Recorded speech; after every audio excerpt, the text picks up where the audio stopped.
जादुई झूला। मानव जीवन में विभिन्न पड़ाव आते हैं, जिनमें सबसे खूबसूरत होता है बचपन, जो ताउम्र व्यक्ति के जहन में रहता है। मेरा बचपन लगभग 3 दशक पहले बीता, जिस वक्त तकनीक में नए नए आविष्कार हो रहे थे।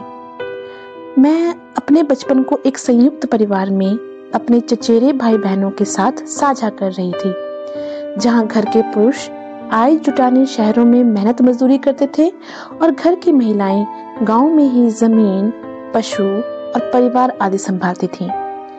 दादाजी के जाने के बाद घर परिवार को संभालने का जिम्मा दादी माँ के पास आ गया था। ताऊ जी, पिताजी और चाचा जी लगभग 6 महीने के बाद ही घर आ पाते थे। एक बार पिताजी लगभग 8 महीने बाद घर आए। शाम के 6 बजे होंगे। सर्दियों का दिन था और हम सब बच्चे चूल्हे के इर्द गिर्द बैठे थे। दादी माँ चूल्हे के पास एक कोने में घड़े में छाछ बना रही थी। हम सब बच्चे इस उम्मीद में बैठे थे कि छाछ बनने के बाद दादी माँ हम सबको थोड़ा थोड़ा माखन जरूर देंगी। तभी दरवाजे पर दस्तक हुई तो देखा पिताजी खड़े हैं और उनके कंधे पर एक झोला लटका है। प्रणाम करने के बाद हम सब एक टक उस झोले की ओर देखते रहे कि आज इसमें किसके लिए क्या क्या छिपा है। रात को खाना खाने के बाद हमारी उत्सुकता को विराम मिला जब पिताजी ने झोला खोला। सबसे पहले संतरे वाली टॉफी का डिब्बा था, जिसे देखकर हम सब बच्चों की जीभ में पानी आ गया। दादी माँ ने उसे अपने पीछे रख दिया। अगली चीज बालू स्याही थी, जिसको देखकर जीभ लपलपा उठी। दादी माँ ने आधा आधा टुकड़ा हम सबके हाथों पर रखा और बाकी की मिठाई एक तरफ रख दी। हम भी थोड़ा थोड़ा करके उस मिठाई के टुकड़े को चटकारा लगा लगा कर कुतरने लगे, ताकि सबकी मिठाई खत्म हो जाए और जिसके पास बड़ा सा टुकड़ा बच जाए वो सबको चिढ़ा चिढ़ा कर खाए। हम सब तो दादी माँ के दीवाने थे।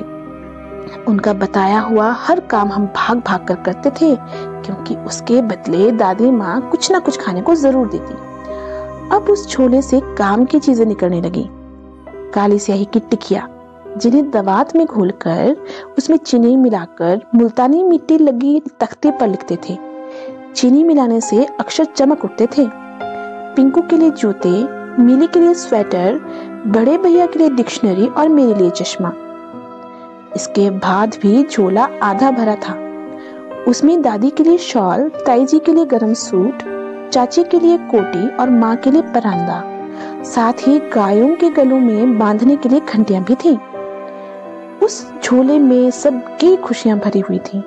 ऐसा ही झोला तब भी आता जब ताऊजी और चाचा जी आते, और जब तक वे सब घर से दूर रहते उनके राजीनामे के लिए डाकिया चाचा घर ही चिट्ठियां दे जाया करते थे। दादी माँ ने सबको एक साथ जोड़ कर रखा हुआ था। यदि किसी के बीच में मनमुटाव हो भी जाता तो वही सुलह करवाती। सब उनकी बातें मानते। वे हम बच्चों को कभी प्यार से सहलाकर, कभी झूठ मूठ का गुस्सा दिखाकर डांटती, ताकि सभी अनुशासन में रहें। मजे की बात तो ये थी कि हम सब दादी माँ के बेस्ट फ्रेंड्स थे। हमारे साथ दादी माँ बच्ची बन जाती और साथ साथ खेलने भी लगती। आज वो बीते दिन एक सपने जैसे लगते हैं।